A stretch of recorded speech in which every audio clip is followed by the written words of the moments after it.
Welcome to this lesson on inverse cosine.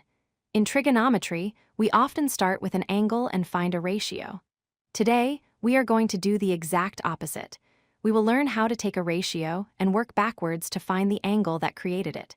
This is a crucial skill for solving geometric problems. So, what exactly is inverse cosine? Think of it as the undo button for the cosine function. If cosine takes an angle and gives you a ratio, inverse cosine takes that ratio and gives you back the angle. You will typically see it written in two ways, as arccosine of x or as cosine with a -1 exponent.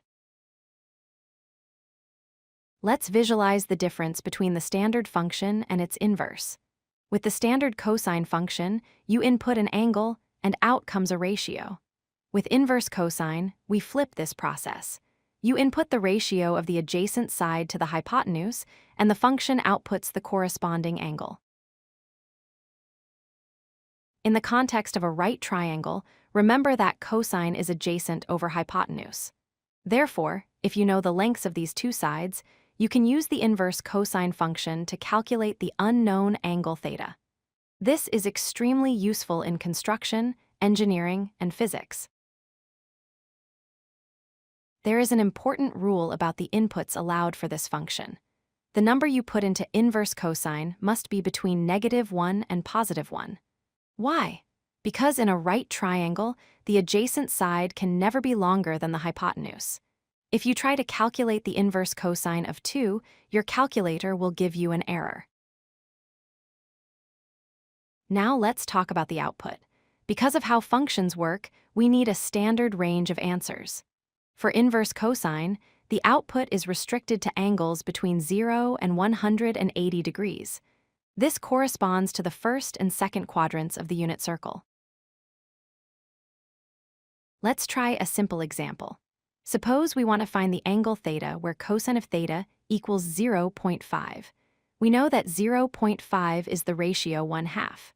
Recalling our special triangles or using the unit circle, we know that a cosine of 1/2 corresponds to an angle of 60 degrees.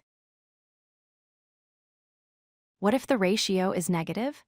Let's find theta if cosine of theta is -0.5. Since the cosine is negative, we know the angle must be in the second quadrant. Based on our previous answer, we look for the corresponding angle in quadrant 2, which is 120 degrees. Here is a very common warning. The -1 notation can be confusing. It does not mean 1 divided by cosine. That is a completely different function called secant. The -1 here is purely a symbol for the inverse operation, not an algebraic exponent. To wrap up, remember that inverse cosine finds angles from ratios. It only accepts inputs between -1 and 1, and it outputs angles between 0 and 180 degrees. And finally, never confuse it with the reciprocal function. If you like this video, hit that like button and don't forget to subscribe. Visit codelucky.com for more such useful content.